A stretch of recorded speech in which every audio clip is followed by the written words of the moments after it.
యెహోషువ గ్రంథం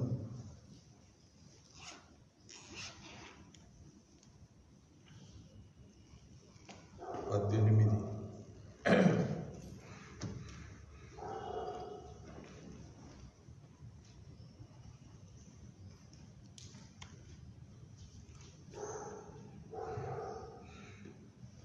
యెహోషువ గ్రంథం 18. జాషువా 18. ఇశ్రాయేలీయులు ఆ దేశమును స్వాధీనపరుచుకున్న తర్వాత వారందరూ షిలోహునకు కూడి వచ్చి అక్కడ ప్రత్యక్షపు గుడారము వేసిరి.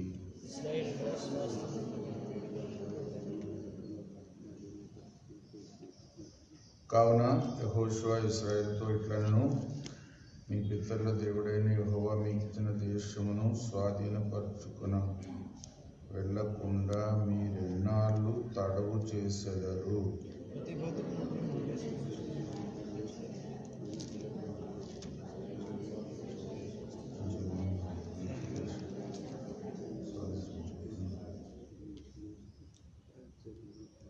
వారు 7 వంతులుగా దాన్ని పంచుకొందురు. యూదా వంశస్థులు దక్షిణ దిక్కున తమ సరిహద్దు లోపల నిలిచి ఉండవలెను. యోసేపు పుత్రులు ఉత్తర దిక్కున తమ సరిహద్దు లోపల నిలిచి ఉండవలెను. 7 వంతులుగా దేశ వివరమును రాసిన ఎద్దుకు తీసుకుని రావాలని నేను ఇక్కడ మన దేవుడైన యెహోవా సన్నిధికి కొంత చీట్లు వేసేది. లేవీయులకు మీ మధ్య ఏ వంతును కలగదు. యెహోవాకు యాజక ధర్మం చేయుటే వారి స్వాస్థ్యము.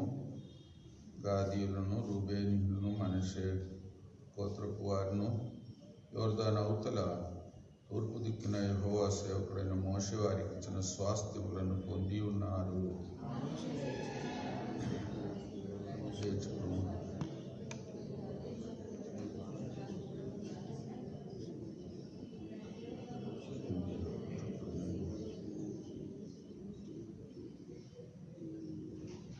ఆ మనుషులు వెళ్ళి దేశ సంచారం చేయుచు 7 వంతులుగా గ్రాముల చొప్పుల దాని వివరమును పుస్తకంలో రాసి షిలోహులోని పాలెంలోనున్న యెహోషువ యొద్దకు వచ్చిరి.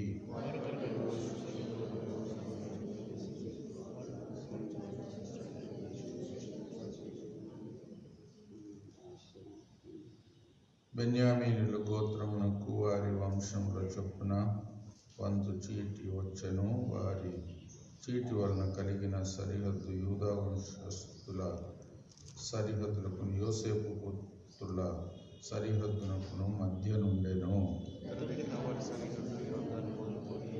ఉత్తర దిక్కున పోయి పడమరగా కొండల దేశము వ్యాపించింది. దాని సరిహద్దు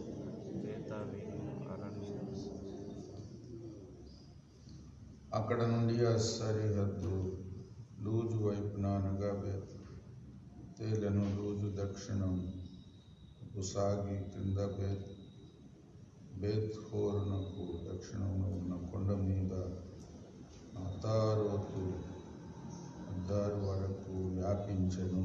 అక్కడ నుండి దాని సరిహద్దు దక్షిణంన బెత్ హోరోను ఎదురుగా ఉన్న కొండ నుండి పడమర దక్షిణ తిరిగి అక్కడ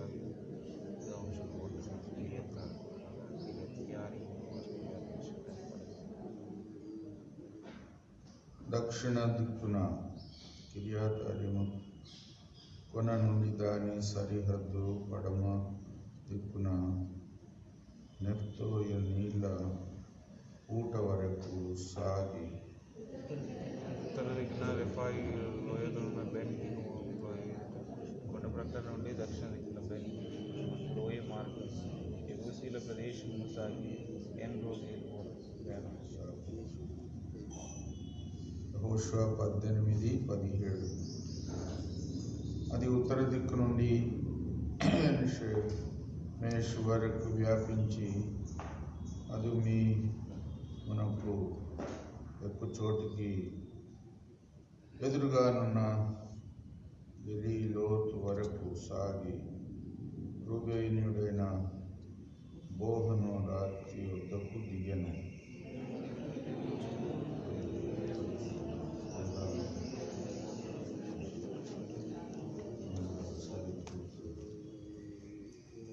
అక్కడ నుండి సరిహద్దు యోర్దాను దక్షిణ దిక్కున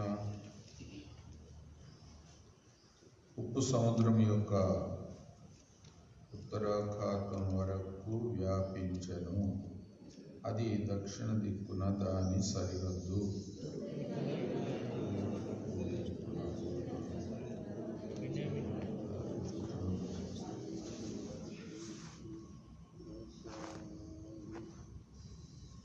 బెన్యామీనీయుల గోత్రమునకు వారి వంశముల చొప్పున కలిగిన పట్టణములు ఎవెవనగా ఎరికో, బేత్‌హోగ్లా, యెమెకెసీసు, బెతరబా, హోరాయి, బేతేలు, హారాఫా, కెపరెమ్మోని, ఓఫ్ని, గెబా అనునవి వాటి పల్లెలు పోగా 12 పట్టణములు. గిబియోను, రామా, బేరోతు, మిస్పే, కెఫీరా, మెసా, రెకెము, ఇర్పెయేలు, తర్లా,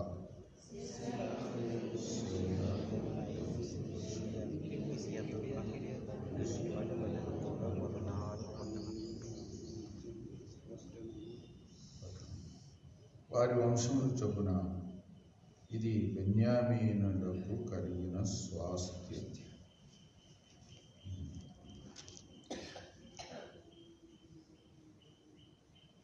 ఇది బెన్యామీనులకు కలిగిన స్వాస్థ్యం.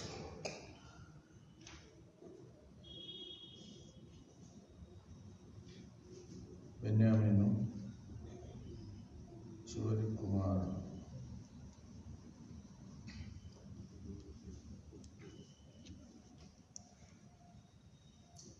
ఆదికాండం 35:17.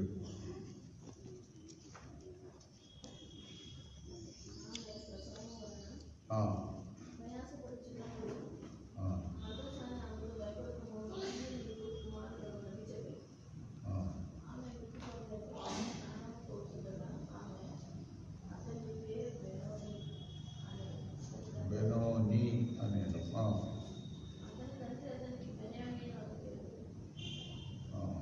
తండ్రి ఏమో బెన్యామీను.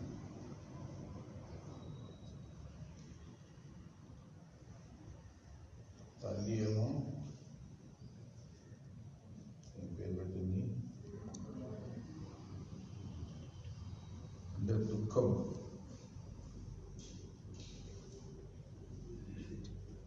దుఃఖానికి గుర్తుగా పేరు పెట్టింది తల్లి. తండ్రి ఏమో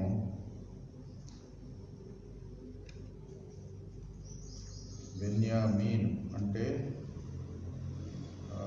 కుడి చేతి పుత్రుడు. కింద మార్జిన్లో ఉంది కుడి చేతి పుత్రుడు. బైబిల్ అంతట్లో కుడి చేతి అంటే చాలా ప్రాముఖ్యత, ఒక విధంగా బలము, అధికారము,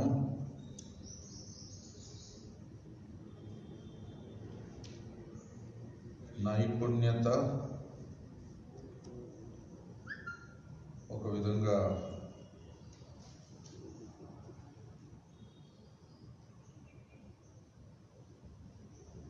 ఎన్నో అర్థాలు కుడి చెయ్యి అనగానే వస్తుంది బైబిల్ అంతటిలో. దేవుడు తన కుడి హస్తముతో ఇశ్రాయేలును ఐగుప్తు నుండి విడిపించాడు అని కూడా రాయబడి ఉంది. కుడి హస్తము బలముతో. మనకు కూడా కొంతమంది ఎడమ చేయి వాళ్ళు ఉంటారు, కానీ సాధారణంగా కుడి చేతితోనే అన్ని పనులు చేస్తాం. కుడి చేతికి ఎక్కువ బలం కూడా ఉంటుంది. కుడి చేతికి కొంత నైపుణ్యత కూడా ఉంటుంది. కుడి చేతితోనే ప్రాముఖ్యమైన పనులు కూడా చేస్తాం. ఎవరికేమన్నా ఇవ్వాలైనా, ఎవరి దగ్గర నుండి ఏమైనా తీసుకోవాలన్నా కుడి చేతినే వాడతాం. కుడి చేతిని కొంచెం శుభ్రంగా కూడా పెట్టుకుంటాం అనుకుంటా. ఎందుకంటే కుడి చేయి చాలా ముఖ్యం. సరే, బెన్యామీన్ అంటే అది అంత మంచి అర్థం ఉంది. మరి యాకోబు మరి రాహేలు పెట్టిన పేరు ఒప్పుకోకుండా ఈ పేరు పెట్టాడు.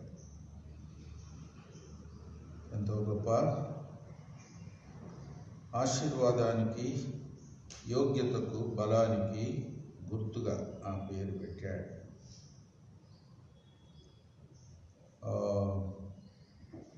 కీర్తనలో నుండి కొన్ని వచనాలు చదువుకుంటాను కుడి చేతుల గురించి. 16:8 కీర్తనలు 16:8 ఎవరిని చదవండి. సదాకాలం గురి నిలుపుచున్నాను. ఆయన నా కుడిపార్శ్వమందు ఉన్నాడు కనుక నేను కదల్చబడను. ఒక విధంగా దావీదు రాజు దేవునికిచ్చే స్థానమును గూర్చి ఆ మాట అన్నాడు.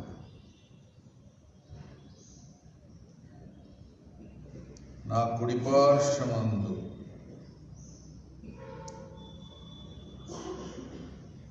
ఉన్నాడు అంటే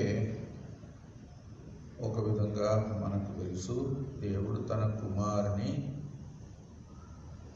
మృతుల్లో నుండి లేపిన తర్వాత తన రైట్ హ్యాండ్ కుడిపార్శ్వమందు కూర్చుండబెట్టుకున్నాడు.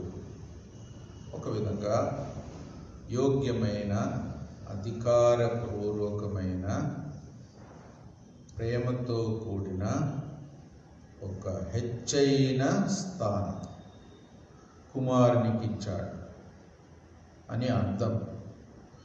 ఇంకెవరికి ఆ స్థానము ఇవ్వలేదు, ఇవ్వలేడు, ఇవ్వబోడు. ఇంకా యేసు ప్రభు కుడివైపు కూర్చుంటామని ఒకళ్ళు వచ్చారు. ఇద్దరు కొడుకులుంటే ఒకడు కుడివైపు అంట, ఇంకొకడు ఎడమవైపు అంట. అది కూడా నా చేతిలో ఏం లేదు అన్నాడు యేసు ప్రభు. తండ్రి ఎవరికి ఇస్తాడో అదే జరుగుతుంది. అది ఆశించటం ద్వారా వచ్చేది కాదు, అడగటం ద్వారా వచ్చేది కాదు, నా రికమెండేషన్తో కూడా రాదు, ఎవరి రికమెండేషన్తో రాదు. అది నిజమైన యోగ్యతను బట్టి తండ్రి ఇస్తాడు. కాబట్టి ఎంతో జాగ్రత్తగా ఉండాలి. దేవుణ్ణి మన హృదయంలో ఎక్కడ, ఏ స్థానంలో, ఎంత గౌరవంతో, ఎంత విలువ ఇచ్చి, ఎంత ఘనత వహించే స్థానంలో మనం యేసు ప్రభువారిని ప్రతిష్ఠించాం, కూర్చుండబెట్టాం అనేది మనం జాగ్రత్త పడవలసిన ఒక విషయం. ప్రభుని అంగీకరించాము అంటాం కదా, ప్రభు నా హృదయంలో ఉన్నాడు అంటాం. మంచిదే, ఎక్కడున్నాడు అని, ఏ స్థానంలో ఉన్నాడు అని. ఆయనకు సమానంగా ఇంకెవరైనా ఉన్నారా అని, ఆయనతో పోటీ పడే వాళ్ళు ఎవరైనా ఉన్నారా అని.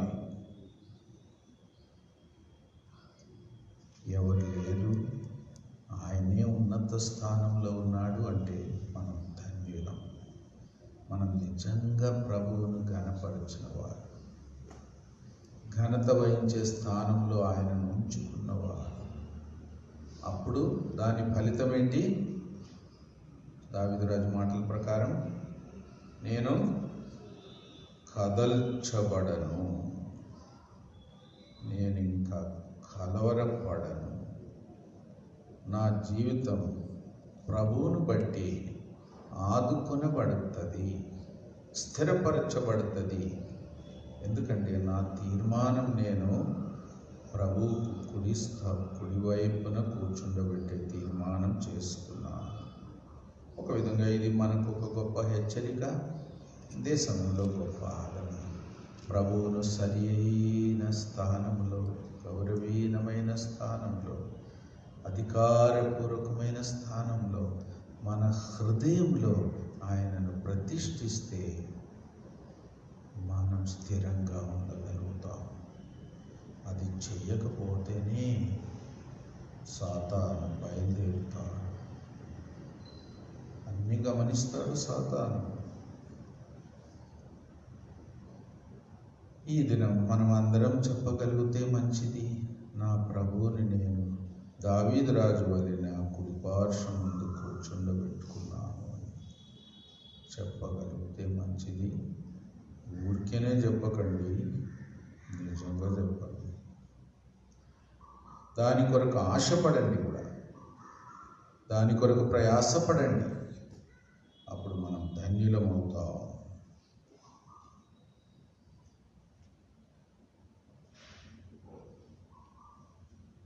పద్దెనిమిది కీర్తనలు 35.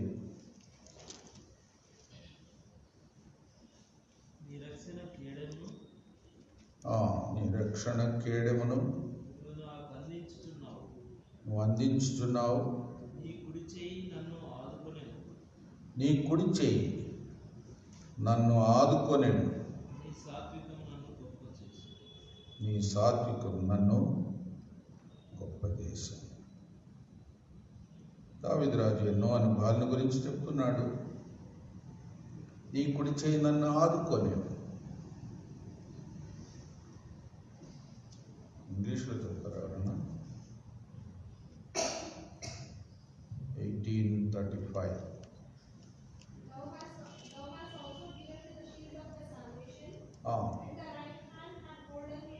Holding me up, and thy gentleness hath made me great. తెలుగులో ఏ మాట వచ్చింది? సాత్వికం. ఇంగ్లీష్లో జెంటిల్నెస్. ఒక విధంగా మీ యొక్క మృదుత్వం ఉంది కదా, దేవుని యొక్క మంచి గుణలక్షణం. నా ఎడల మృదువుగా, కఠినంగా లేకుండా నా ఎడల కార్యం చేసి నన్ను ఆదుకున్నది అని దావీదు రాజు చెప్పగలుగుతున్నాడు. దావీదు రాజు యొక్క అనుభవాలు ఎన్నో రకాలుగా వివరిస్తాడు. దేవుని యొక్క దయను పొందుదునన్న నమ్మకము నాకు చెప్పండి లేని ఎడల నేను ఏమవుదునో. ఇంగ్లీష్లో ఏముందంటే మూర్ఛపోదును అని ఉంది.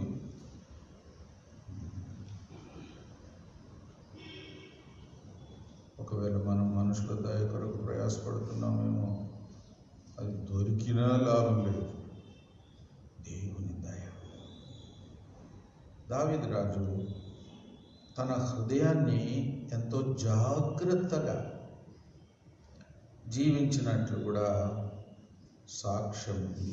దేవుని దయ పొందడానికి ఎంత ప్రయాసపడ్డాడు. ఒక విధంగా అందరి దయ పోగొట్టుకున్నాడు కూడా. దయ చూపించేవారే లేని సందర్భాల్లో నుండి కూడా పోయాడు. కానీ దేవుని దయను మాత్రము తాను పోగొట్టుకోకుండా జాగ్రత్త పడ్డాడు.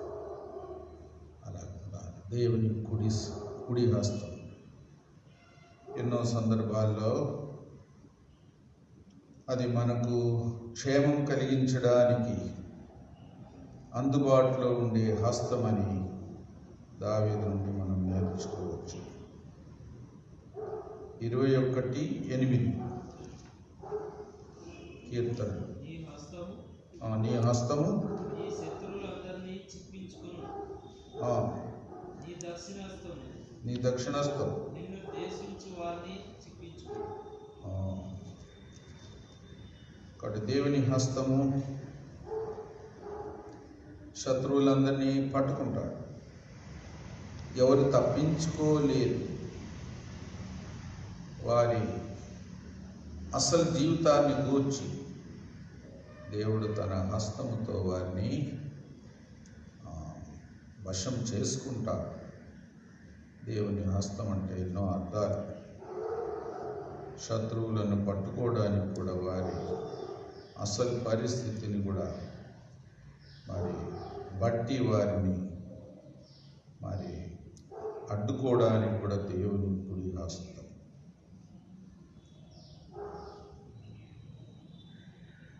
నలభై 45:9 కీర్తన. నీ దయనొందిన స్త్రీలలో రాజుల కుమార్తెలు ఉన్నారు. రాణి ఓఫీరు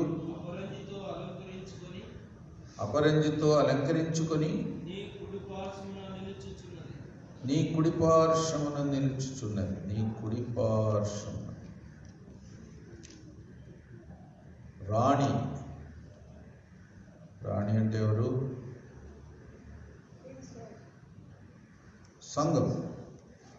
రాజు అంటే ఎవరు? యేసు.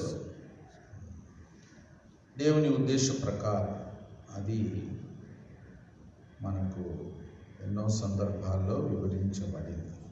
రాజు, రాణి. ఇంకా బంగారు బుట్టా పని. భక్సింగ్ గారు దాని గురించి చాలాసార్లు చెప్పేవారు. బంగారు బుట్టా పని చేయబడిన వస్త్రం. ఎన్నో వచనం? 13 కీర్తనలు 45:13 చదవండి. అంతఃపురంలో నుండి రాజకుమార్తె కేవలం మహిమ గలది. ఆమె వస్త్రం బంగారు బుట్టా పని చేసింది. నిజంగానే పాత దినాల్లో బంగారమునే దారముగా సాగదీసి బట్టలకు అల్లేవారు. ఇప్పుడు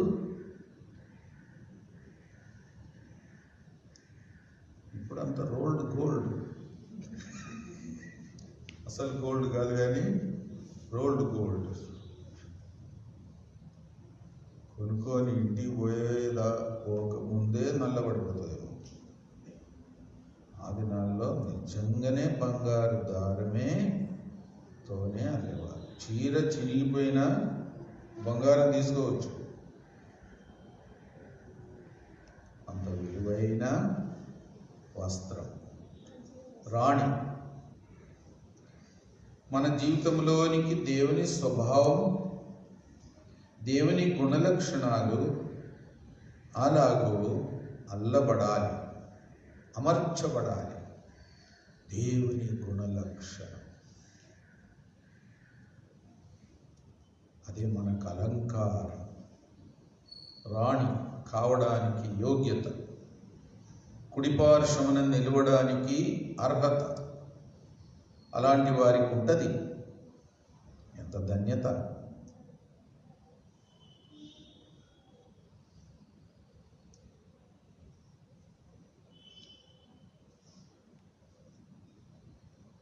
నూట 21 కీర్తన 5. యెహోవాయే నిన్ను కాపాడువాడు. నీ కుడి ప్రక్కన యెహోవా నీకు నీడగా ఉండును. ఎవరన్నా ఎండలో ఉంటే వారికి నీడ వచ్చేటట్టు చెయ్యాలంటే మనం ఏం చేయాలి? మనం ఎండలో నిలబడాలి. ఎండ ఎక్కడి నుండి వస్తుందో అటువైపు అడ్డంగా నిలబడాలి. అప్పుడు పక్కనున్న వ్యక్తికి ఏమొస్తుంది? నీడ వస్తుంది. ఎండ మన మీద పడాలి, అప్పుడు వేరే వాళ్ళకు నీడ కలిగించవచ్చు. ఒక విధంగా ప్రభు అలాగ చేశాడు. మన శ్రమలన్నీ, మన నిందలన్నీ, మన తీర్పంతటిని, మన శాపం అంతటిని, మన మీద రావాల్సిన దేవుని కోపం అంతటిని తన మీద వేసుకున్నాడు. తీర్పును కూడా మనకు నీడైనాడు. మనం కూడా ఆయన నీడలో ఉండడానికి ఇష్టపడాలి. కాబట్టి దాక్కోవాలి, చాటున ఉండాలి. అది కూడా మనం చేయవలసిన పని.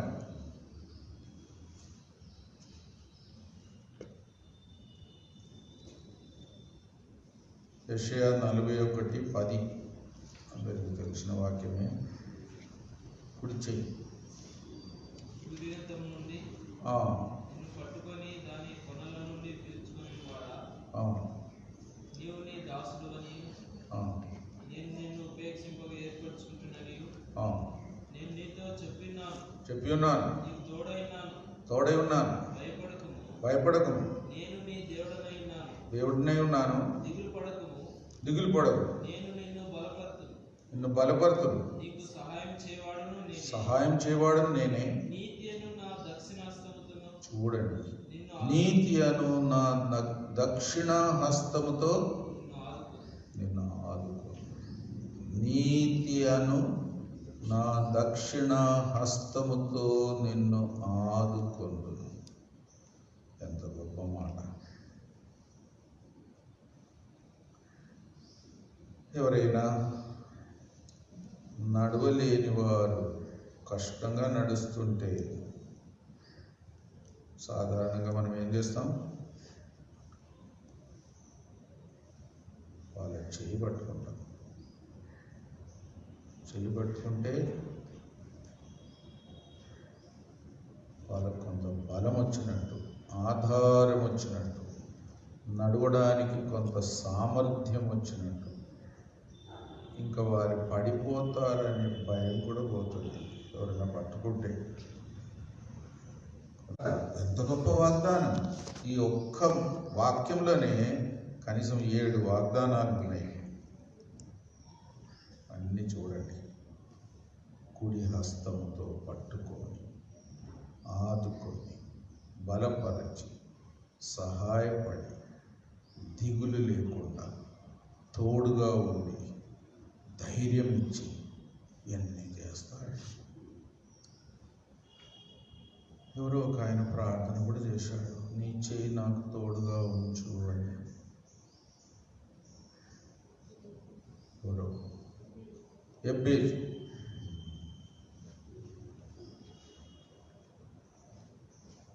ప్రార్థన దేవుడు సహోదరులందరికంటే ఏమైనాడు? ఘనుడైనాడు. దుఃఖములో ఉండిన వ్యక్తి. అందుకే ఎబ్బేజు అని పేరు కూడా పెట్టింది తల్లి. ఎంత కష్టపడిందో కానీ ఆ దినాల్లో సిజేరియన్ ఆపరేషన్ కూడా లేదు కదా. ఈ దినాల్లో అమెరికాలో ప్రసవం జరిగే సమయంలో నొప్పి రాకుండా ఇంజక్షన్ కూడా ఇస్తున్నారు. నొప్పి లేకుండా కనాలి. ఒక విధంగా ఆ దినాల్లో అలాంటి సదుపాయాలు లేదు. ఎంత కష్టపడిందో ఆ తల్లి ఎబ్బేజు అని పేరు పెట్టి. అయితే ఎబ్బేజు మాత్రం తన ప్రార్థన ద్వారా దేవుని సన్నిధి, దేవుని తోడు, దేవుని హస్తం తనకు ఉండాలని ఆశపడి అడిగి దేవుని బ్రతిములాడి తన ప్రార్థన దేవుడు విని తన్ను సహోదరులందరికంటే ఘనుడుగా చేశాడు. మాట కూడా చదువుతారా? 1 దినవృత్తాంతములు 4:10 చదువు. 1 దినవృత్తాంతములు 4:10. ఎబ్బేజు మొరపెట్టి ఆ, ఆ, ఆ, ఆ, ప్రార్థింపగా దేవుడు ఆ, దయచేసి.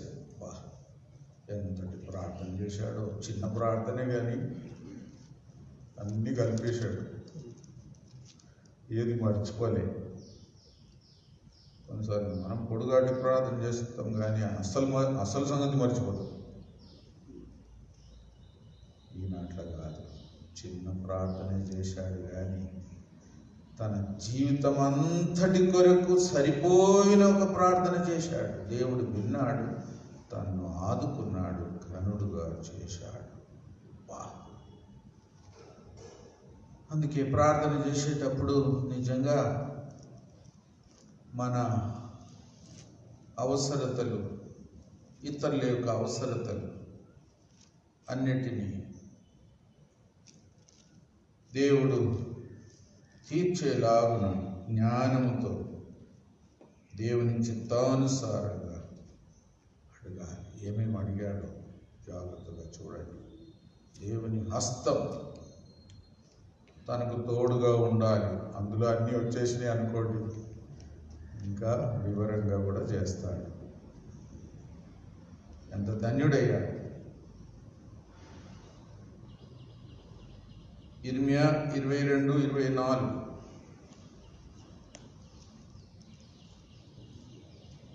ఇర్మియా 22:24. యెహోవా సెలవిచ్చినదేమనగా ఆ, ఆ,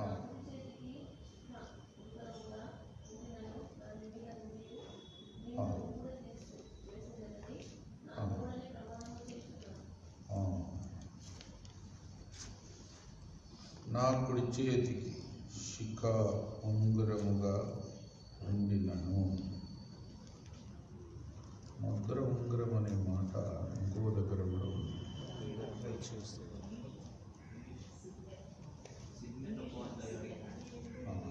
ముద్ర ఉంగరం అనే మాట ఇంకొక వచనంలో ఉంది. హగ్గై 2:23. అది కూడా చదవండి. హగ్గై 2:23.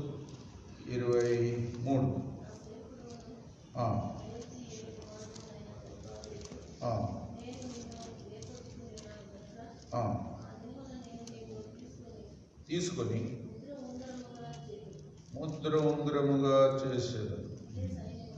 ఇదే సైన్యములకు అధిపతియగు యెహోవా.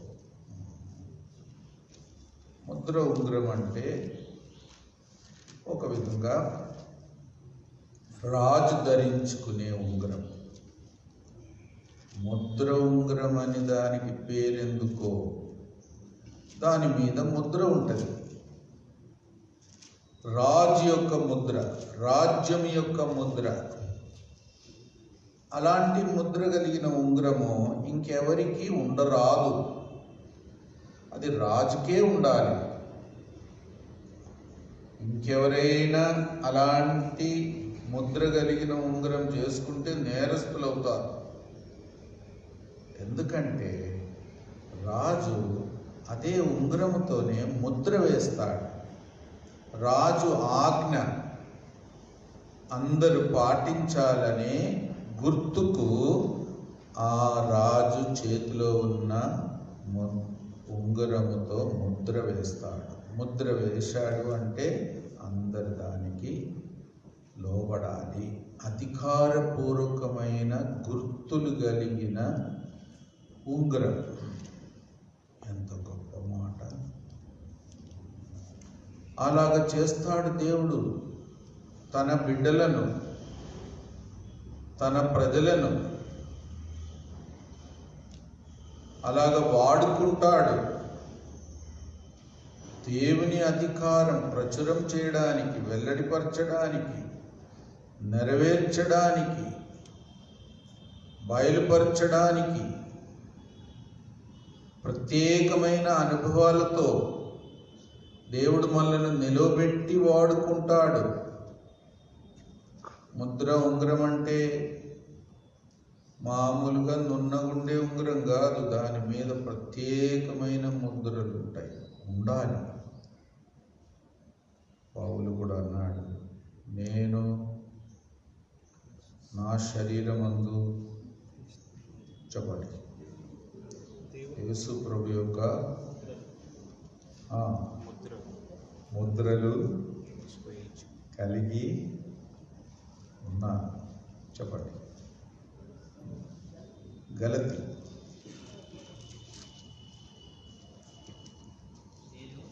గలతీ 17 6:17 చదువు. గలతీ 6:17 చదవండి. నేను యేసు యొక్క ముద్రలు నా శరీరమందు ధరించి ఉన్నాను, ఎవడును నన్ను శ్రమ పెట్టు. ఇంకో ముద్ర కూడా ఉంటుంది చివరి దినాల్లో, కొంతమంది వేయించుకుంటారు. నొసలేందు, తర్వాత చేతి మీద కూడా ఇప్పుడే వేస్తున్నారట. ఎవరికైనా వేశారా? ఎవరి ముద్ర? 666 అనే నంబర్ ఇప్పటికే మొదలైందంట కొన్ని దేశాల్లో. క్రీస్తు విరోధి యొక్క ముద్ర. ఎంత జాగ్రత్తగా ఉండాలి.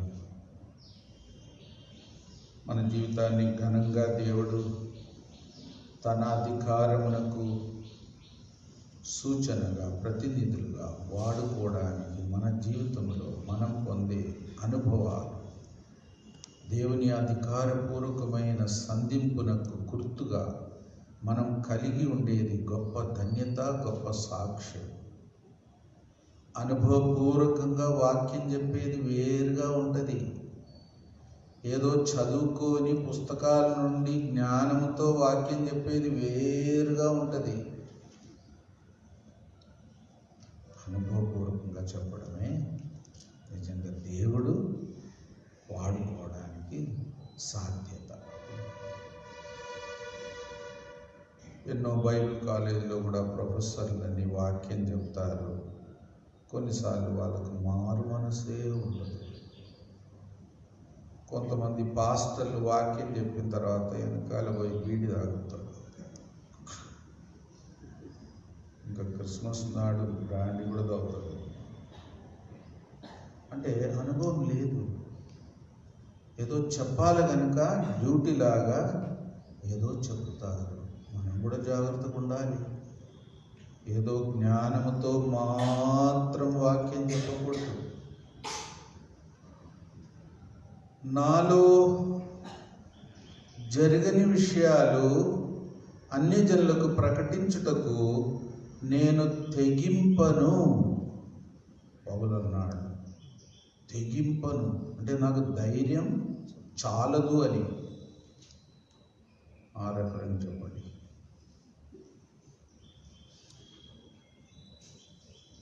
ఏ పత్రికనో చెప్పండి.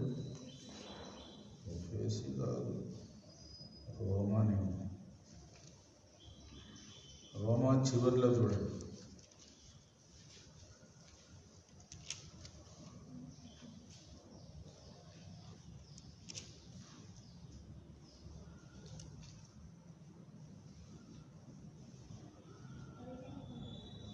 పదిహేను 19 చదవండి. రోమా 15:19.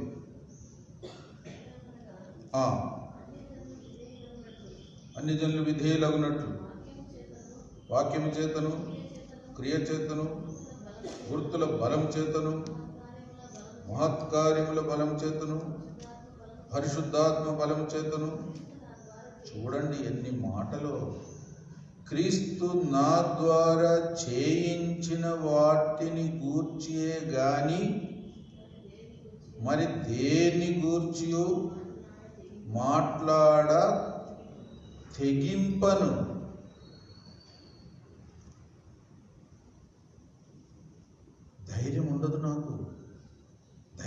తెచ్చుకోను, మొండి ధైర్యంతో ఏం చెప్పను.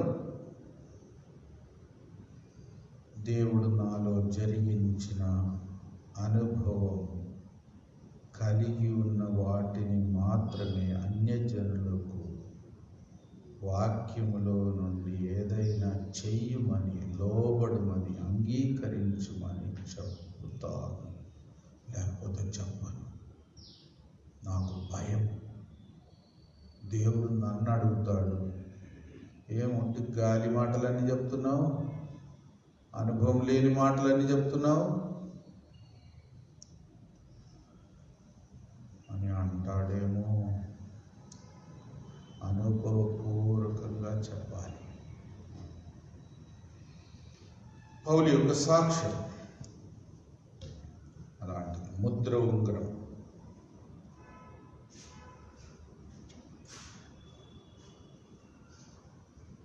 కుడి చెయ్యి. ఏమన్నాడు ప్రభు కుడి చెయ్యి గురించి? మీ కుడి చెయ్యి ఒకవేళ మీకు అభ్యంతరంగా ఉంటే దానికి ఒక ఉంగరం పెట్టండి అన్నాడు. అంతనా? ఏమన్నాడు? మీ కుడి చెయ్యి మీకు అభ్యంతరంగా ఉంటే దాన్ని నరికే అన్నాడు. ఓయమ్మ, కుడి చెయ్యి నరికే తాము అభ్యంతరం. మన జీవితమే మనలో అభ్యంతరం కలిగించే పరిస్థితి ఏది ఉండనీయకూడదు అని ఖచ్చితంగా తీసివేయాలి, దాన్ని నరికేయాలి. అప్పుడు కుడి చేయని కూడా లెక్క చేయకూడదు. ఎంత నష్టమైనా పర్లేదు, ఎంత బాధనైనా పర్లేదు, మన ఆత్మీయ జీవితానికి అడ్డుగా ఉండేది ఏది మనం ఉంచుకోకూడదు. ప్రభు ఇచ్చిన హెచ్చరిక చదవండి. 5:30 మత్తయి. నీ కుడి చెయ్యి నిన్ను అభ్యంతరపరిచిన యెడల కత్తి తీసుకురమ్మంటారా?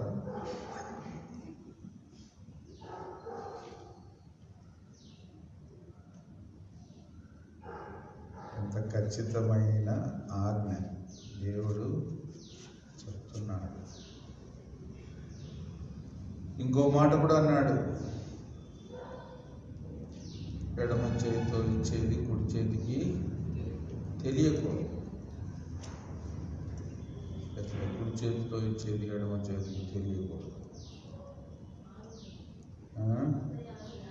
6:3 చదవండి. మత్తయి 6:3.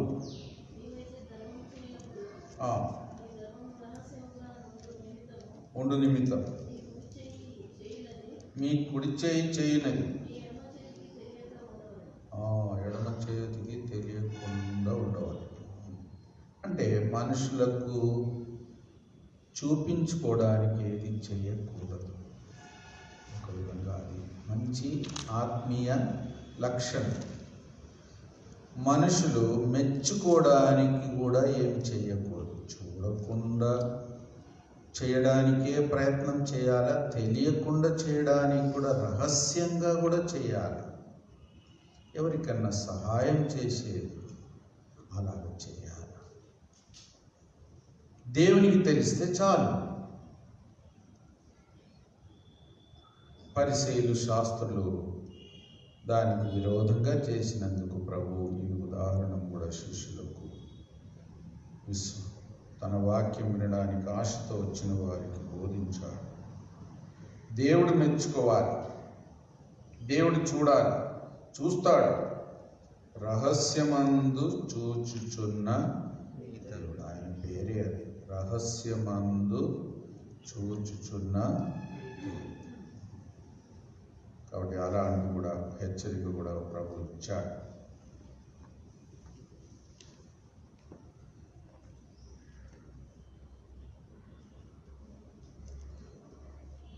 కుడి వైపు, కుడి హస్తము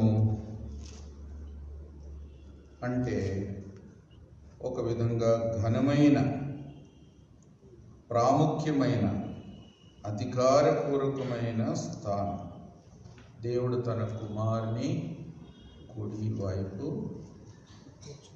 కూర్చుండబెట్టాడు. అది కూడా ఒక గొప్ప హెచ్చరిక, లోకమంతటికి హెచ్చరిక. ఎవరైనా యేసు ప్రభువును తృణీకరించడానికి తెగిస్తే వారికి అదొక హెచ్చరిక.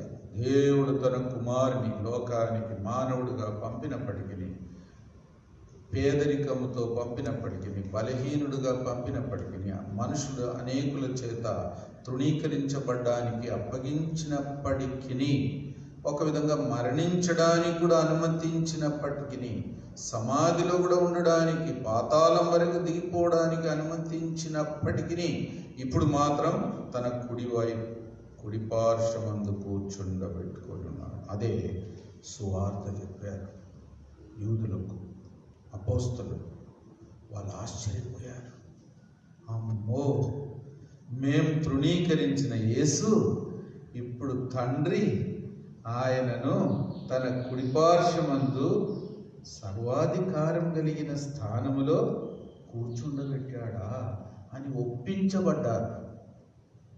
ఎంత పొరపాటు చేశాం, ఎంత నేరస్తులం మనం.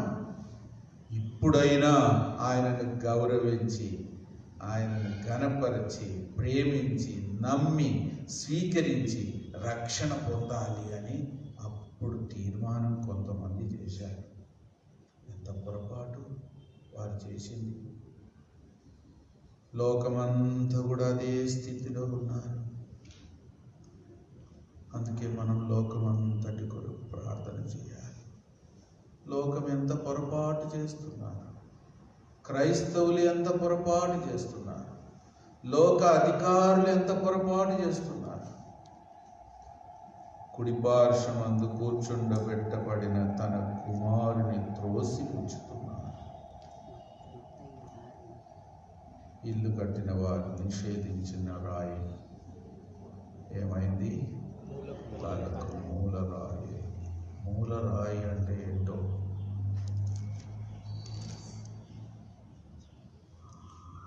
మూలరాయి అంటే 4 మూలలు ఉంటాయి సాధారణంగా. ఒక్క మూలకు యేసు ప్రభు ఉంటాడు, అంతేనా? కాదు. అంటే యేసు ప్రభులాగా ఇంకా 3 ఉంటారు. మూలరాయి అంటే అది కాదు. ఒకసారి మేము బెంగళూరులో ఉన్నప్పుడు ఒక దంపతులు వచ్చారు. ఆయనేమో జర్మన్, భార్య ఏమో అమెరికా. ఆయనకు సరిగా కళ్ళు కనబడవు, ఆయనకు సరిగా చెవులు కూడా వినబడవు. ఆయన మాటలు కూడా తేటగా ఉండదు, నత్తి.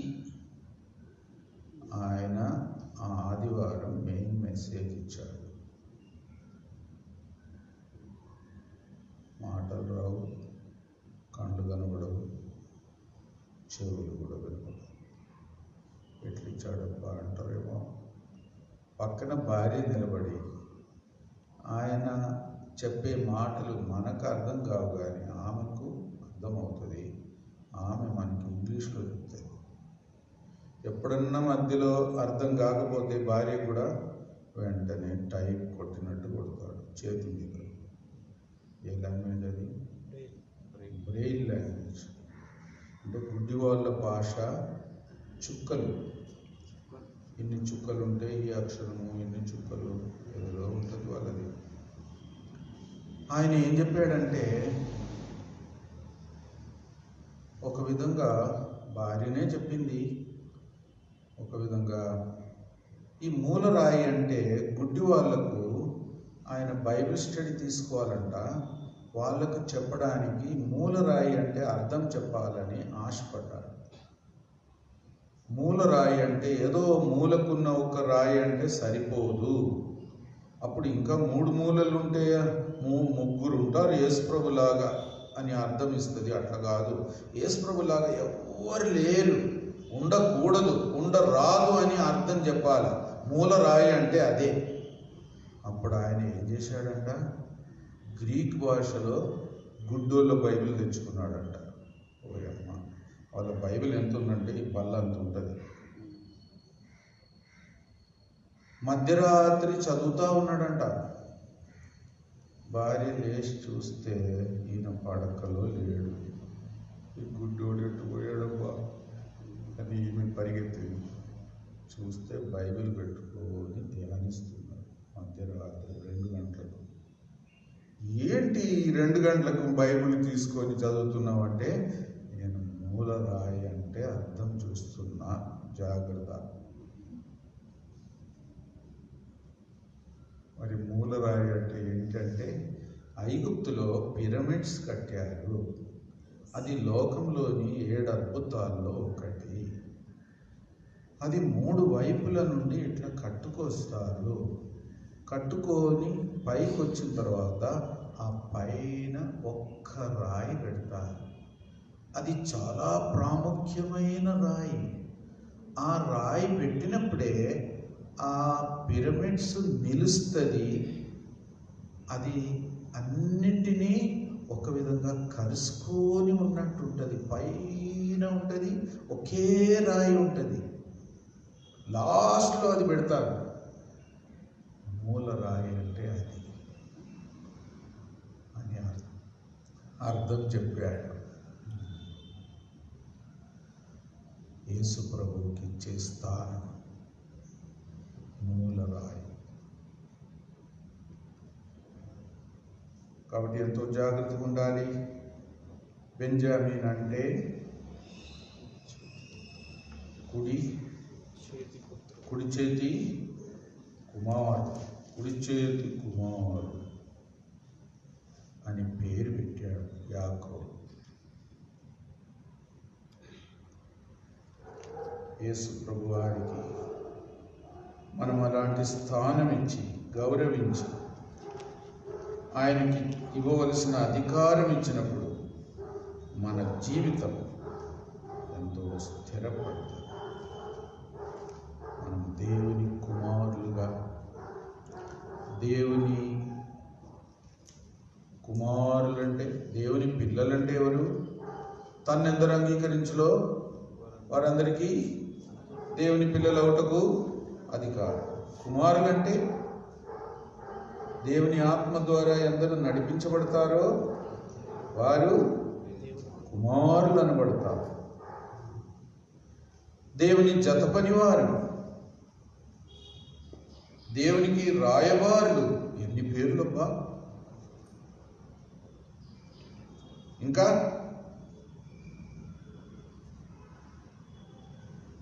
దేవుని శ్రేష్టమైన పని అని కూడా సంఘానికి పేరు. శ్రేష్టమైన పని, మంచి క్రియలు చేయుటకు దేవుడు మనలను ముందుగా ఏర్పరచుకొని, చెడు పనులు చేయడం మానడం మాత్రమే కాదు, మంచి పనులు చేయడానికి, దేవునికి ఇష్టమైన పని చేయడానికి దేవుడు మనల్ని ఏర్పరచుకున్న మాస్టర్ పీస్, దేవుడు చేసిన పని అయి ఉన్నాము. అంతేకాదు, దేవుడు మనలను మహిమా స్వరూపం గలవారుగా మార్చి ఆయన రాజ్యంలో చాలామంది కుమారులు దేవునికి ఉండేటట్టు చేయాలి. అది దేవుని ఉద్దేశం. ఒక్కడే కుమారుడు మొదట్లో, ఇప్పుడు చాలామంది కుమారులు కావాలి. ఇంకా చెప్పాలంటే, దేవుడు తన కుమారుని పోలికలోనికి మనలను సంపూర్ణంగా మార్చాలి. అది ఎంత గొప్ప ఉద్దేశం! కుడి హస్తపు కుమారుడు అంటే ఒక విధంగా మనలను కూడా, దేవుని బిడ్డలందరినీ తన కుమారుని ఎలాగ కూర్చుండబెట్టాడు, ఎక్కడ కూర్చుండబెట్టాడు అని అంతేకాదు, ఆయన స్వరూపంలోనికి మనను సంపూర్ణంగా మార్చాలి. అంతవరకు దేవునికి తృప్తి కలగదు.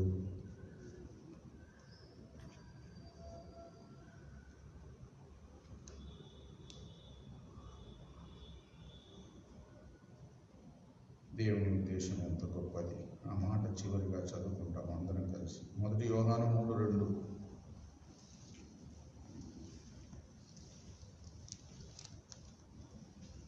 మొదటి యోహాను 3:2 అందరం కలిసి చదవండి దయచేసి. ప్రియులారా, ఇప్పుడు మనం దేవుని పిల్లలమై ఉన్నాము. మనం ఇక ఏమవుదుమో అది ఇంకా ప్రత్యక్షపరచబడలేదు. కానీ ఆయన ప్రత్యక్షమైనప్పుడు ఆయన ఉన్నట్లుగానే ఆయనను చూతుము గనుక ఆయనను పోలి. ఎంత గొప్ప మాట, ఎంత గొప్ప ఉద్దేశం. అంత గొప్ప ఉద్దేశంతో మనల్ని పిలిచాడు, సిద్ధపరుస్తున్నాడు. ఆయన గురి ఎంత గొప్పది. కుడి హస్తపు కుమారుడు బెంజామిన్ అంటే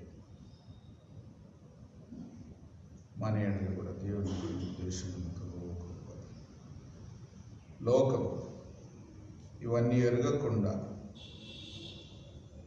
తన కుడి వైపున కూర్చుండబెట్టిన తన కుమారుని కూడా తృణీకరించే వైఖరితో నష్టపోతున్నారు, కష్టము తెచ్చుకుంటున్నారు, కదల్చబడుతున్నారు, ఇంకా నశింపజేయబడతారు కూడా. ఆ పొరపాటు నుండి లోకమంతటిని దేవుడు తప్పించాలి. అనేక మంది క్రైస్తవులను కూడా దేవుడు యేసు ప్రభు ఎక్కడున్నాడు, ఎలాంటి స్థాయిలోనికి తేపడ్డాడు అనేది గుర్తించి ఆయనను గౌరవించి ప్రేమించి స్వీకరించి ఆయనకు అప్పగించుకొని జీవించేవారు అయి ధన్యులు కావాలి. అది మనం ప్రార్థన చేయవలసిన ఒక అంశం. చేయండి సహోదరుడు, ఎవరైనా మొదలు పెట్టండి. కొంతమంది మనకు బాగా తెలిసిన వారు కూడా సిక్ అయి ఉన్నారు. డేవిడ్ మలక్పేటు శివ వల్ల అన్న,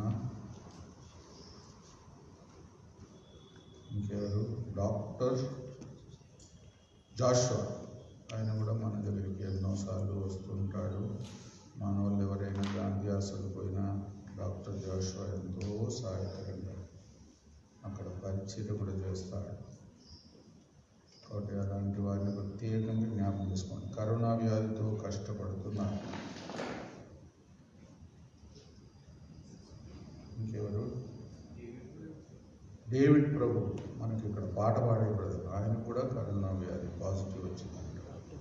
వాళ్ళ కుటుంబాల కొరకు కూడా ప్రార్థన. డేవిడ్ ప్రభు అంటే ఎత్తుకుంటాడు, పాటలు పాడతాడు. మన ఎవరు ఇంకా తక్కిన వారిని కూడా వీలైనంత వరకు పేరు గుర్తుంటే చేయండి.